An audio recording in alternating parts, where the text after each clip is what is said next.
if you are watching my videos, there is a description box right here, right down here. Now click on the description, and there I have added the contents. What are the contents you will find in this lecture? तो वहां पे time के साथ content दिया हुआ है, आप सीधे सीधे उस टाइम में क्लिक करके उस कंटेंट पे जा सकते हो। तो मेरे जो वीडियोज हैं उसकी जो लेंथ है वो बहुत लंबी होती है, तो if you don't like some of the content, okay, you can easily skip from that part and, और वो जो पार्ट होगा वो शुरू हो जाएगा। तो आपको जरूरी नहीं कि आपको उसमें खोजते रहो, मैंने वो काम आपको दे दिया है। That's why I have added some chapters in the description box. So please please please आप डिस्क्रिप्शन बॉक्स में जाओ, वहाँ टाइमिंग दिया हुआ है, टाइमिंग के साथ हमने दे रखा है, डिफाइन कर रखा है कौन से टाइम में कौन सा जो पोर्शन है वो मैं कवर कर रहा हूँ। Just click on that portion and you are good to go. You can easily go to that chapter. Guys, this is Dharminado Cap and I am a research scholar at IIT Kanpur, and we are discussing circular motion. Previously, we have talked about circular motion in a very elementary manner, in a very elegant way. What is circular motion? How it is different from linear motion?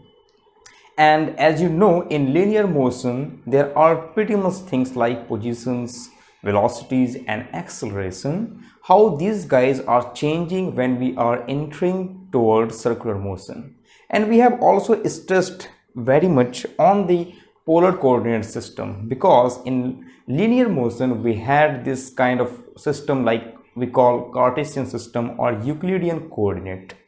But as we enter in circular motion, we need something different, more symmetrical system, which we call polar coordinate system, in which the parameters are r and theta. So with the help of this polar coordinate system, our new coordinate frame, we have tried to discuss things like acceleration, velocities and how the positions we can define in these things. And from there we figured out that the acceleration was something, have some radial direction, okay, and one acceleration was in tangential form. And we are also figured out that the resultant will be in between these kind of things. Well, so if you don't understood all this stuff, I recommend you please see my previous lectures where you can find each and everything. So I am not going to repeat here to waste my further time. So let us discuss about some nice thing. We call it, for an example, the things we are discussing today will be a bit different. You know why? The difference is that, for an example, you know, as we have understood previously, we have already talked about non-inertial frames.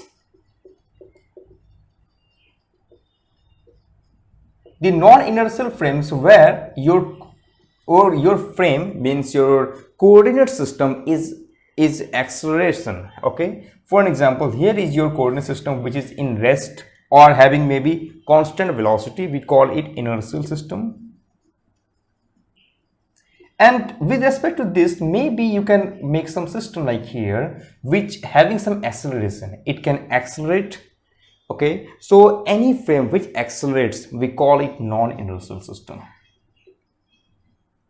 That is the difference between this inertial frame and non-inertial frame.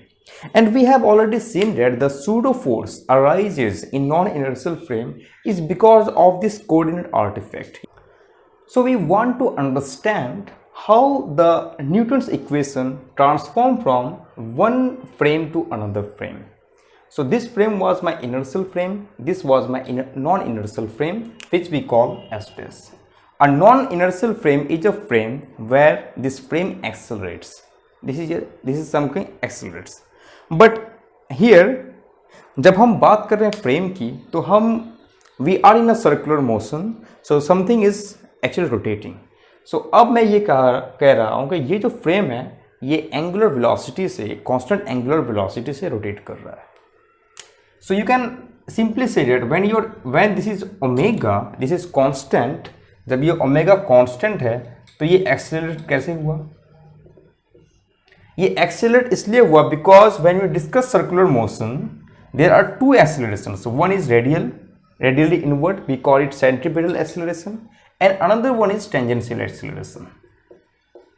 So if we don't have this tangential acceleration, we still have this AR. So when we have this tangential acceleration is 0, then we can say that this omega is your constant. But it is having some acceleration, and this acceleration is nothing but r omega squared. And the force is nothing but m into a, which is mr omega square, which we called circular centripetal force. So you see, if this frame is rotating, अगर ये frame rotate हो रहा है with some constant angular velocity, then we can easily say that this is a non-inertial frame. But ये question आप पूछ सकते हो easily कि why do we study all the time this non-inertial effect? To answer this, you know, we are living in Earth, a giant Earth, which is actually rotating in its axis, but we never feel it. Okay, because of this giant structure, we don't feel that we are living. Let's say here, maybe let's say here, it's actually rotating in its axis with some angular velocity. Now if you want to launch, और इसरो ने चाहा कि भाई मैं launch करूंगा एक satellite को इस पूरे ऑर्बिट में जब ये घूमे, या मैं कोई सैटेलाइट भेजना चाहता हूं मार्स में, then we cannot apply this inertial effect. We cannot apply F is equal to ma. We have to treat Earth as a non-inertial frame.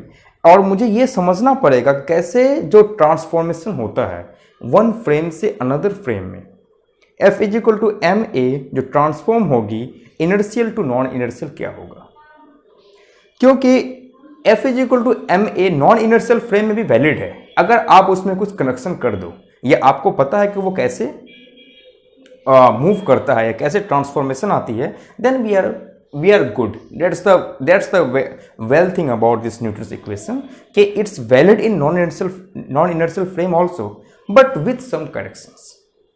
आप इनमें कुछ करेक्शंस कर दो, it's definitely good. So that's why we have to study this non inertial effect. अब देखो, अर्थ जो move करता है, अर्थ जो अपने एक्सिस पे स्पिनिंग करता है, इट्स जिसकी वजह से हमारा क्या होगा, जो वेदर देखते हो, वेदर कभी कुछ होता है, so it has great implication on the weather. Okay, so और हवाएं किस तरह से बहती है, कहीं हवाएं बहुत ज़्यादा है, कहीं हवाएं कम है. सो all the things make sense when we are trying to understand what happens in non-inertial frame. अगर आप non-inertial frame को नहीं लोगे, then we cannot understand these kind of effects. That's why we are studying non-inertial frames. Too much important to study. और उसके वजह से जो कुछ forces में correction आता है, they are not the real forces. They are just merely, we call it a coordinate artifact. आपने सुना होगा सूडो फोर्स के बारे में. कुछ लोग, अगर मैं सपोज ये क्वेश्चन पूछूं कि does pseudo force a real force, the answer is not. It's not a real force. ये जो सूडो फोर्स अराइजेस होते हैं, ये because of this non inertial frames where the things like F is equal to M A, जो Newton second law होती है, वो क्या होती है, करेक्शन होती है, उनमें कुछ करेक्शंस होती है, then it is valid, otherwise it won't valid. Okay, so these forces that arises because of this coordinate artifact कि अर्थ के मूवमेंट हुआ तब वो अराइज हो रहा है, it's not in principle is there, but it's because of this coordinate, so we are calling it as it's not a real force, it's merely a coordinate artifact. Okay, let us try to understand it more deeper way, that how one can understand pseudo force. But before understanding the pseudo force, we have to define, we need some tools to understand this thing. So what are the tools? The tools is that, for example, we want to study this, but we want to break these things right here. So the first breaking things, you know, if we have this thread, अगर आपके पास एक thread है और उससे एक मास बांध लो, और आपने क्या करा कि उस मास को यहाँ बंधा हुआ है, आपको उसको रोटेट करना है. जब आपने रोटेट किया तो वो देखना कि नीचे तरफ एक बिल्कुल इस तरह से सर्कल के टाइप में वो क्या करेगा, रोटेट करेगा, है ना. तो ये ऐसे ऐसे रोटेट करना शुरू करेगा एक सर्कुलर मोशन में. तो तो पहले जो हमने कल स्टडी किया था, हमने ये स्टडी किया था कि something is moving in this circle, okay. But अब चीजें क्या हो रही है कि ये सर्कल अब यहां आ गया, सोर्स जो है बंदा ने यहां पकड़ के रखा है, अब ये चीज यहां से मूव कर रहा है। Then how will we solve some problem. और मैं ये कहा कि जो स्ट्रिंग है, सपोज एक टाइम में यहां है और ये स्ट्रिंग क्या करेगा, दूसरे टाइम में क्या होगा, एक सम टाइम में यहां आएगा। तब मैं ये जानना चाहता हूं कि ये जो स्ट्रिंग है इसमें विद टाइम क्या चेंजेस आती है। That is our first study. अब ये जो स्ट्रिंग है, स्ट्रिंग में कोई फोर्स लगता है, दैट इज योर टेंशन, और टेंशन क्या एक वेक्टर है। तो द क्वेश्चन इज नाउ, हम इसे कंस्ट्रक्ट ऐसे कर सकते हैं कि कोई एक वेक्टर घूम रहा है किसी पर्टिकुलर एक्सिस से, एक्सिस के around with some constant angular velocity, then what will be the change in this vector with respect to time. ये हमें देखना है। सपोज कि एक वेक्टर है, वो घूम रहा है किसी पर्टिकुलर एक्सिस पे, एक्सिस के around with some constant angular velocity, then what is the rate of change in that vector with, obviously what is the change in vector with time, or what is the rate of change in that vector. We have to study this thing because that is too much important if you are preparing for JEE। और आज का जो lecture है वो JEE advance के लोगों के लिए, इवन इफ जो BSc में पढ़ते हैं उनके लिए भी इंपॉर्टेंट है, और जो लोग MSc में भी पढ़ते हैं उनके लिए भी। Rotations are kind of very complicated thing to understand, first of all I am telling you. So JEE advance में भी कुछ प्रॉब्लम्स होते हैं जो इनके बेस पे पूछे जाते हैं, और क्लास 11 के भी लोग देख सकते हैं, इट्स नॉट कि वो देख नहीं सकते हैं। I am trying to explain in a very simple manner. तो हम कैसे एक्सप्लेन करेंगे, देखें, ये हमारा एक एक्सिस है, एंड इस एक्सिस के चारों ओर एक जो वेक्टर है, लेट्स से एक वेक्टर मेरा ए वेक्टर विद सम टाइम, ये क्या करेगा, मूव करेगा इसके चारों ओर, और ये जो एंगल बनाएगा ये that is called let's say alpha. We have this A vector which is having some angle alpha and it is rotating around this particular axis with having angular velocity.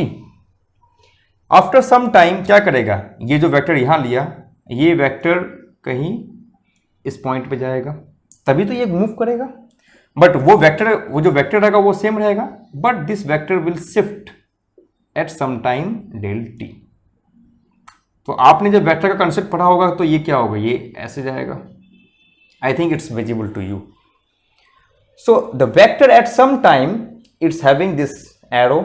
Some time later, let's say del t के बाद क्या होगा, ये vector यहाँ आ जाएगा। अब मेरे को मतलब नहीं है कि कौन सा एंगल बना रहा है नहीं बना रहा है, मुझे कोई फर्क नहीं पड़ता, but angle will be that's alpha, it will be alpha. अब ये जो है वो पूरी तरह से क्या करेगा, एक ओमेगा बनाएगा, और ये जो बना रहा है वो क्या बना रहा है, एक ये बना रहा है ना, कोण बना रहा है ना, एक शंकु बना रहा है। Okay, so we want to apply this triangle law here. Let's say it is your P and here it is your Q. So we can apply this here कि यहां से मैं यहां जा रहा हूं और फिर ये इधर से इधर जा रहा है। This will be same as यहां से यहां। So OP अगर मैं यहां जाऊंगा फिर P से Q में जाऊंगा, this will be same as O to Q. OP is your A vector with some time t, and PQ is, I don't know what is this, let's say that is your del A vector, and OQ is nothing but A vector with t plus del t. अब मुझे इसको expand करना है। अगर आप इस expansion को नहीं जानते हो तो कोई बात नहीं, this is called a tailor series expansion. You don't have to know about it. The first term will be, the expansion करेंगे हम दो टर्म में, the first term will be nothing but A of A at t. Second term जो होती है इसकी, जो है derivative of this quantity over time with this del T. बस ये करना है, and here again A T plus del A T will cancel out, and hence del A is D A over D T into del T. ये हमारी पहली question आ गई। और यहां देखो मैंने बताया था ना, rate of change in some vector, तो ये हमारा सब वेक्टर है, तो rate of change in vector यहां से पता चलेगा। बट मेरे को जानना है कि डेल ए क्या होगा, ये डेल ए क्या है। We have to understand this also, what is your del A, and then we have to, and somehow we have to eliminate this thing, then we can easily sure है कि हाँ भाई हमारा काम बन जाएगा। अब देखो ये जो है एक वेक्टर है, ये जो एंगल बना रहा है अल्फा से, तो ये जो एंगल है ये this is equivalent to this thing, कोई एक वेक्टर यहाँ है और this is making some angle alpha, so ये हो जाएगा a cos alpha and this guy will be a sin alpha. Similarly हम इसे कह सकते हैं a cos अल्फा। और अगर मैं, बिकॉज देखो ये सर्कल में मूव कर रहा है, तो ये जो सर्कल में मूव करेगा ये कंप्लीटली परपेंडिकुलर होगा। तो मैं अगर सपोज यहाँ एक सेंटर है इसका, because it's moving in circle, so this is your radius, again this is your radius, so we know something is moving on particular axis, so this is always perpendicular to this guys, तो ये होता है perpendicular हमेशा इसके, समझ गए। तो a cos alpha, तो ये जो है ये क्या हो गया, एक perpendicular हो गया। तो हम क्या करते थे, इसमें एक perpendicular डाला कि नहीं, तो a cos अल्फा ये हो गया, तो ये मेरा क्या आ जाएगा, a sin अल्फा। तो ये जो रेडियस आ गया मेरा, टोटल जो रेडियस होगा वो क्या हो जाएगा, a sin अल्फा। That is too much important to understand. ये क्या हो गया मेरी a sin अल्फा। जब ये a sin अल्फा आया तो एक पर्टिकुलर टाइम पे यानी कि डेल टी पे ये क्या हो गया, कुछ एक एंगल करेगा, बनाएगा यहाँ। और मैंने ये कहा कि ये जो मूव कर रहा है विथ कांस्टेंट ओमेगा से, तो let's say it is making some angle theta, तो theta is equal to this arc which is called del A, यहां हम लिख सकते हैं ना डेल पी से क्यू गया del A over this distance is nothing but A sine alpha.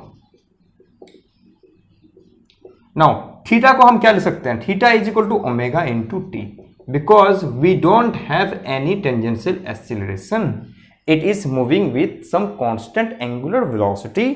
Therefore, we can write here omega into del t, because at this time this vector goes from this point to this point, is equal to del a over a sin alpha। अब मेरे को मिल गया del a मिल गया, यहां पे क्या हो गया मेरा a sin alpha into omega into del t is equal to dA over dt। और अब हम यहां लगा सकते हैं कि फॉर एग्जाम्पल दिस लिमिट, अगर ये मेरा डेल टी अगर जीरो की तरफ चले जाए, मतलब कि यहां जो चेंजेस हो रहा है वो बिल्कुल छोटा छोटा हो रहा है, बिल्कुल बहुत ही छोटा छोटा इन्फिनिटेसिमल चेंजेस हो रहा है, तो ये कैंसिल हो जाएगा और we can easily say that D A over D T will be nothing but this we say A sine alpha times omega, और a sin अल्फा times omega will be nothing but omega cross a cross omega करे, omega cross a बराबर है, इसी वजह से मैंने ये कहा कि चलो भाई मैं लिखूंगा इसे ओमेगा क्रॉस a।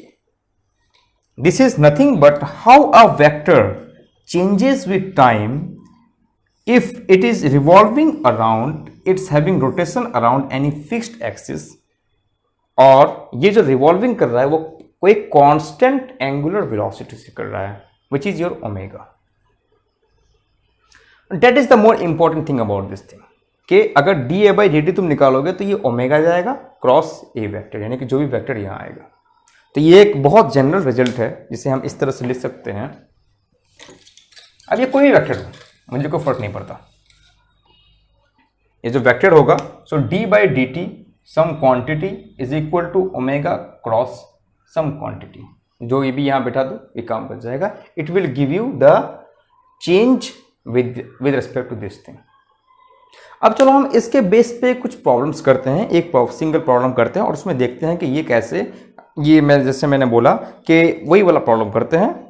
एक मैंने धागा लिया, धागे से एक बॉब को लटकाया और उसे मैंने रोटेट किया, तब क्या हो सकता है, तब कैसे हम लगा सकते हैं चीज़ों को। तो उसे करने के लिए ये मास यहां रहा, ये ऐसे घूमेगा, इट इज ओमेगा, और ये टेंशन इस तरफ जाएगा, है ना, I don't know. So it's having mass m, तो ये आ गई हमारी की mg। अब मैंने ये कहा था ना कि ये जो है परपेंडिकुलर होता है और maybe it's making some angle theta, तो ये हो गई आपकी t cos थीटा, जैसे कि ये वाला था एक अल्फा था, और ये जो परपेंडिकुलर है पूरे इसका, तो ये हो गई हमारी t sin थीटा। अब ये जो टेंशन है, बिकॉज ऑफ दिस टेंशन ये क्या करेगा, मूव करेगा इस पूरे सर्कल में। So this T sine theta is equal to, अब मैंने कहा कि ये जो मूव कर रहा है विथ पर्टिकुलर कांस्टेंट वेलोसिटी से, that is omega M omega square R, और ये जो टी कॉस थीटा है which is parallel to this thing, ये टी कॉस थीटा बैलेंस करेगा mg को। तो अगर मुझे स्लोप निकालना है कि what is this angle, so tan theta will be nothing but omega square R over ji.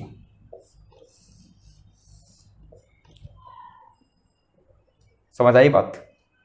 Omega square R over G, और आर मैंने क्या बोला कि ये जो डिस्टेंस है ये मे बी एक सर्कल बना रहा है, so may be having this distance R. अगर मेरे पास लेंथ पता हो कि ये जो स्ट्रिंग की लेंथ है, let's suppose this length is L, okay, so the length of this string is L, therefore we can say this guy will be L square minus R square. तो यहां से हम निकाल सकते हैं t is equal to M G over cos theta, और cos theta is nothing but b by h, for b it is l और h square root of l square minus r square। so this is a very simple question जो हमारे इस पूरे के पूरे mechanism से हो गया, और हमें कहीं निकालना भी नहीं पड़ा dt by dt, बिकॉज ये हमें निकालना नहीं पड़ा, ये हम एक्स्ट्रा निकाले because we have to understand the pseudo force, और सूडो फोर्स के लिए मुझे ये कैसे काम लगेगा हम उसे देखते हैं। Try to understand the pseudo force. First, we will take one inertial frame and another frame will be rotating frame, and we will see how a vector will change from one frame to another frame. तो कहने का मतलब ये है कि suppose कि मेरे पास एक इनर्शियल फ्रेम है, ये S frame, this is your X Y, और कोई फ्रेम क्या कर रहा है, वो रोटेट कर रहा है, मे बी ये रोटेशन इस तरह से चल रहा है, तो ऑब्वियसली क्या होगा कि ये हो जाएगा x हैट, ये y hat, because this is your inertial frame, that's s dash. तो अगर ये कोई वेक्टर रोटेट कर रहा है with some having omega, let's say it is constant, omega से रोटेट कर रहा है, and we want to see a vector, और मेरे पास कोई एक वेक्टर है, okay, let's say vector is what, vector is r, और let's say vector is a। चलो a वेक्टर को ही हम देखते हैं अभी फिलहाल के लिए, तो a वेक्टर को हम देखते हैं। तो this is your inertial frame and this is your non inertial frame, and how one can see a vector, अगर दो आदमी यहां हैं तब ये वेक्टर किस तरह से दिखेगा इन दोनों के लिए, या किस तरह से चेंजेस होगा इन दोनों के लिए। तो मैं कहूं कि अगर ये जो की पॉइंट है इसको अंडरस्टैंड करने के लिए, की point two unlock this feature that, चलो मैं पहले लिखता हूं ए वेक्टर को इस फ्रेम के रेस्पेक्ट में। तो A vector is nothing but, let's say its component A X hat, A Y Y hat, and A Z Z hat. X hat, Y hat, Z, ये यूनिट वेक्टर हो गया इसके लिए। अब लेट्स से इसी vector को अगर हम लिखेंगे क्या, इस फ्रेम के लिए, एस डैश फ्रेम के लिए, इन एस डैश फ्रेम, तब मेरा क्या हो जाएगा, ये लेट्स से कि इसमें अगर जो कंपोनेंट होगा obviously because of this rotation something will be different, तो मैं ये कहूंगा let's say B x X dash hat, B Y Y dash hat, B Z Z dash hat. देखो ये जो इनर्शियल फ्रेम है इसमें जो एक्स हैट और वाई हैट है they are fixed, okay, but ये जो एक्स हैट और वाई हैट डैश है इसमें क्या होगा, ये टाइम के साथ चेंज हो रहा है, बिकॉज इसका जो ओरिएंटेशन है वो हमेशा क्या होगा, चेंज होगा। So one can not say that this is constant with time, for here this is constant with time, जो डायरेक्शन है वो कांस्टेंट है, बट इसकी जो डायरेक्शन है वो कांस्टेंट टाइम के साथ नहीं है। Therefore it can measure some different thing here, but the key point यहां पे ये है कि वेक्टर एक क्या है, suppose a vector is a physical quantity, it has magnitude and direction। तो अगर मैंने एक वेक्टर को खड़ा कर दिया इस तरह से, तो इसकी कोई लंबाई है, ओके, और इसका कोई मैग्नीट्यूड है। तो चाहे तुम इनर्शियल फ्रेम में हो चाहे तुम नॉन इनर्शियल फ्रेम में हो, the vector can not change. ये वेक्टर तो वही रहेगा चाहे तुम किसी भी फ्रेम में क्यों ना हो। That is the key point. A vector is a physical quantity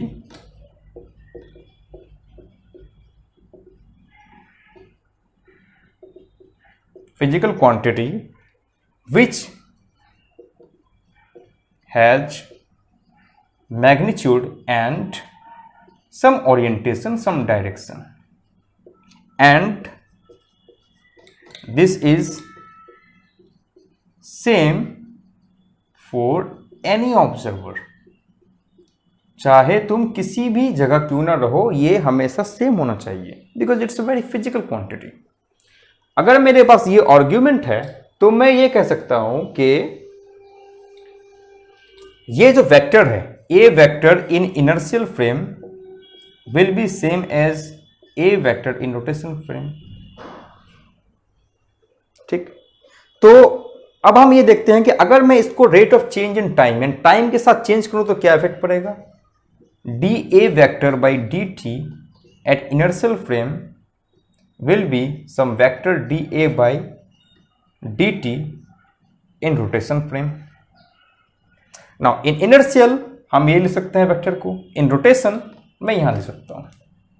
So I can write here d by dt in inertial a x hat, a y y hat, a z z hat is equal to, similarly I can write here d by dt B x X dash hat B Y Y dash hat. चलो मैं Z को नहीं लिखता हूँ, ये बहुत लंबा हो जाएगा, अदरवाइज मैं 2 डायमेंशन तक ही रखता हूँ अपने आप को। इट्स नॉट प्रॉब्लम कि तुम एक डायमेंशन को ओमिट कर दो। अब मैं ये नोटेशन अपनाऊंगा। The notation is, for example we do this thing D Q by D T, we can write here D Q by D T as Q dot. Okay, so A X can change but x hat cannot change. This is for inertial frame. Here bx can change with time but also x hat can change with time because these guys are changing its orientation. So ये तो change हो सकते हैं ना, तो हम यहाँ लिख सकते हैं। So अगर यहाँ लिखोगे आप क्या होगा, ax dot sorry x hat plus ay y hat is nothing but, या dt को मैं लिख सकता हूं पहला bx, तुम जो डेरिवेटिव हो जाओ डैश प्लस, अब bx रहेगा, ये बंदा डेरिवेटिव होगा, देन by का derivative y hat dash and similarly by y hat dash. I think it's clear. Okay, तो ax this is nothing but similarly dA by dt in inertial frame, because ये तो ये रह गया, this is nothing but dAx by dt और dAy by dt, so d by dt of a मैं ले सकता हूं, कोई फर्क नहीं पड़ेगा। सिमिलरली अगर मैं इन सब को लूं bx by को लूं तो मैं क्या लिख सकता हूं यहां dA by dt in rotation frame, जो रोटेशन हो जाएगा, प्लस हमारे पास जो चीजें हैं यहां b x x hat dash dot plus b Y y at dot. अब ये आ गए हमारे पास। But now we have to figure out that what is this thing, what are these things actually. तो इसे हमें फिगर आउट करने के लिए बड़ा ही सिंपल चीज है, वो हम कर सकते हैं कैसे, जो हमने पिछली बार निकाला था कि d by dxt we can write here some omega, अगर ये ओमेगा से मूव कर रहा है क्रॉस x हैट डैश, तो इसको मैं लिख सकता हूं this guy plus bx omega cross x hat dash plus similarly by omega cross y hat dash. So dA over dt in rotation frame plus I can write here omega cross bx x hat by y hat. मैं लिख सकता हूँ इसे नहीं, because bx is some kind of a scalar quantity, so it doesn't contribute anything. And now we have this result कि suppose आपके पास कोई एक वेक्टर है, something is in inertial frame is nothing but, ये जो वेक्टर होगा वो आपका रोटेशन फ्रेम में होगा और प्लस ये ओमेगा वेक्टर क्रॉस ये जो वेक्टर आपके पास है वो आ जाएगा. ये that is the pretty simple result we get if we are seeing some vector from different observer. So we have seen a vector in inertial frame changing with respect to time and the vector in rotational frame, and there is a stuff which is going with omega cross A. So this is a formula we got from rotational frame to inertial frame, how we can move towards it, how the changes make sense in rotation frame and inertial frame. Now let's talk about this A vector may be a position vector, as we have since done in earlier, that the rate of change in position gives you the velocity. So we have to find this dr over dt, maybe in inertial frame, is dr over dt in rotation frame plus omega cross r. dr by dt is velocity in inertial frame, is velocity in rotation frame plus omega cross r. This is we got, but we are interested in acceleration because we have to understand how the Newton's law changes from inertial frame to non-inertial frame. So we have to differentiate this again. Put this vector I am putting in here. So dv in over dt, mind it here, dv in over dt is equal to dv in over dt in rotation frame plus omega cross v in. That's the most important part here. Okay. Now let's say we can write here, since it's inertial and still it's inertial, so we can say dv by dt, we call it A inertial. Okay, A inertial is equal to, now d by dt of v in is equal to what? V rotation plus omega cross r in rotation frame. Similarly, omega cross v in is nothing but v rotation plus omega cross r. This is we got. Now we have to derive derivative with respect to t. We know omega is constant with respect to time. So I can write here A in is, first it will go derivative with this thing. It will give simply dv rotational over dt, again rotational, plus omega cross dr over dt in rotation. It's complete. Now here plus omega cross v rotation. Okay, and here omega cross r. Okay, any problem?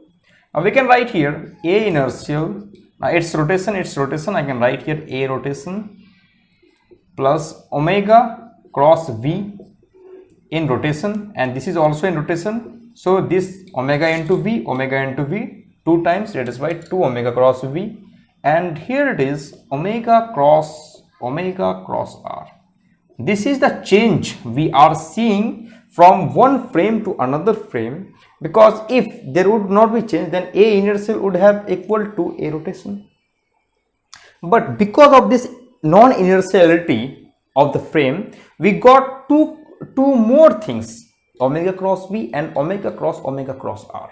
Now these are pretty, you might have thinking that ये क्या आ गया यार, ये इतना भारी भरकम चीज.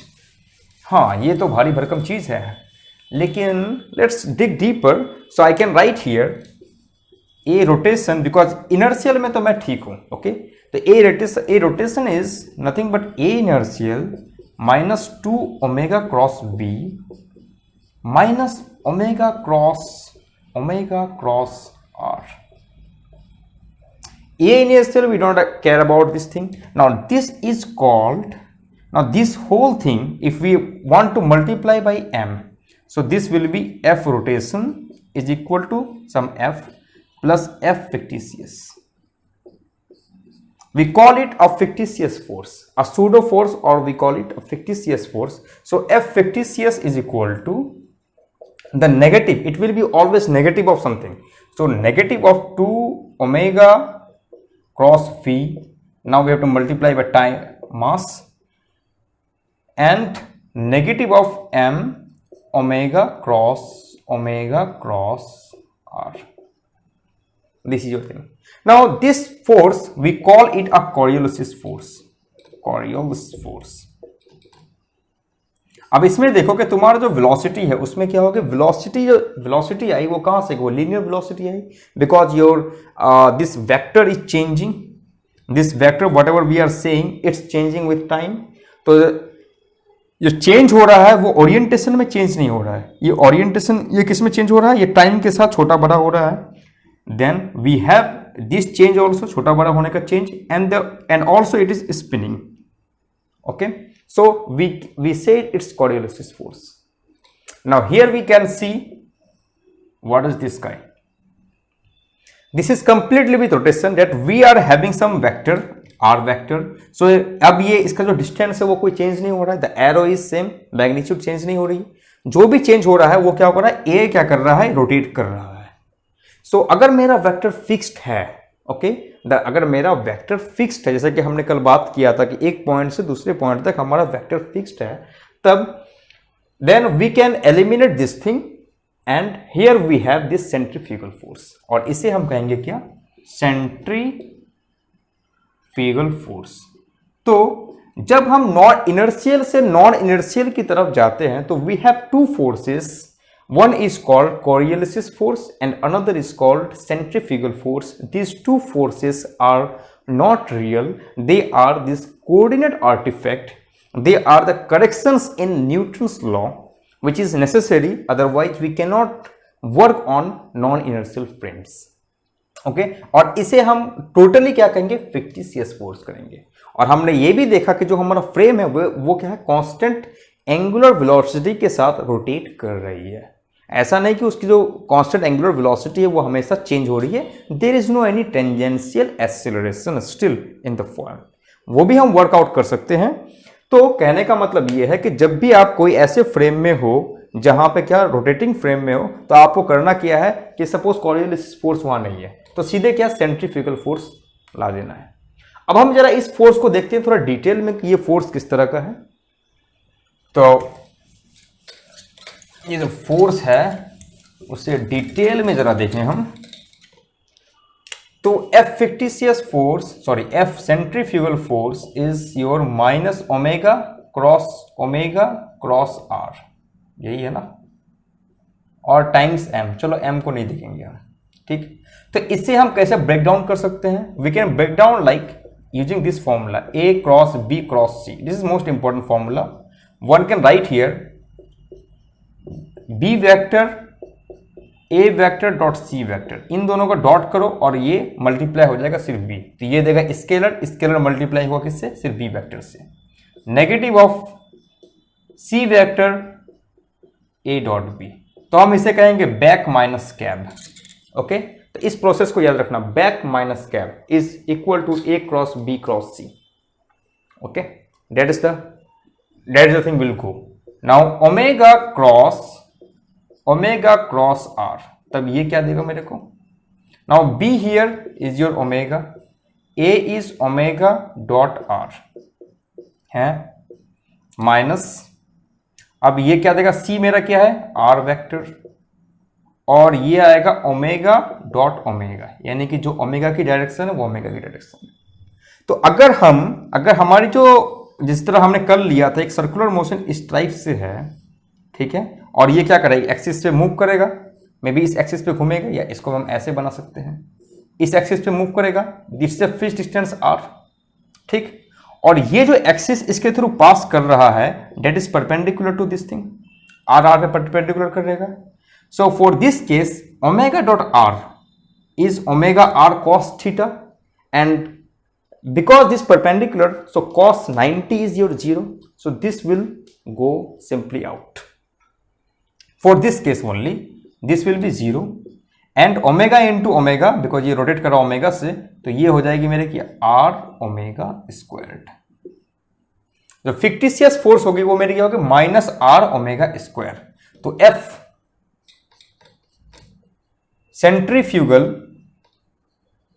Is equal to ये नेगेटिव और ये नेगेटिव मिलके पॉजिटिव हो गया, आर ओमेगा स्क्वायर। अब ये देखो आर वेक्टर मैंने लिया, आर वेक्टर कहने का मतलब क्या है कि रेडियल डायरेक्शन है, तो R vector is nothing but R, what is the radius and then R hat. तो ये जो फोर्स है वो हमेशा क्या होगा, रेडियली आउटवर्ड हो जाएगा, दैट इज आर, क्योंकि हम कोऑर्डिनेट फ्रेम किस में काम कर रहे हैं, पोलर कोऑर्डिनेट में काम कर रहे हैं, आर एंड थीटा के फ्रेम में काम कर रहे हैं। तो ये जो आर वेक्टर है increasing direction is your r hat.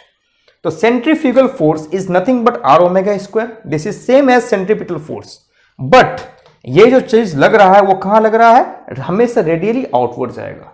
पहले जो हमने बात किया था, टाइम्स एम कर दें, तो पहले जो हमने बात किया था सेंट्रीपिटल के बारे में, तो वो क्या था, माइनस ओमेगा स्क्वायर आर।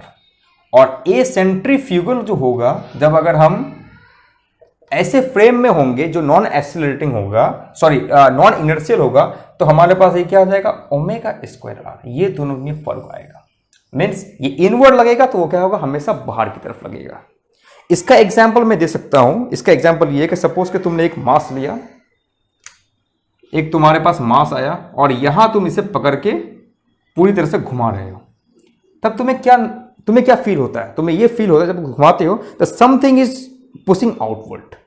तो तुम ये क्या करो, नॉन इनर्शियल फ्रेम में हो, तो ये ऑब्जेक्ट जो मूव कर रहा है उस पर जो फोर्स लग रहा है वो क्या कर लग रहा है, वो आउटवर्ड की तरफ लगेगा with respect to you, that is your centrifugal. वो चाहे कि भाई मैं यहां से निकल जाऊं। If it's moving here then centrally क्या होगा, अगर कोई बाहर से बंदा देख रहा है उसे क्या लगेगा, उसे ये लग रहा है कि ये जो भाई ये तो अंदर की तरफ जा रहा है because of this centripetal acceleration. But जैसे तुम उसे लेकर घूम रहे हो इस तरह से, then we will feel that the force is going that way, और ये बैलेंस करेगा किससे, स्ट्रिंग से। So T is equal to F centrifugal, that is one of the example.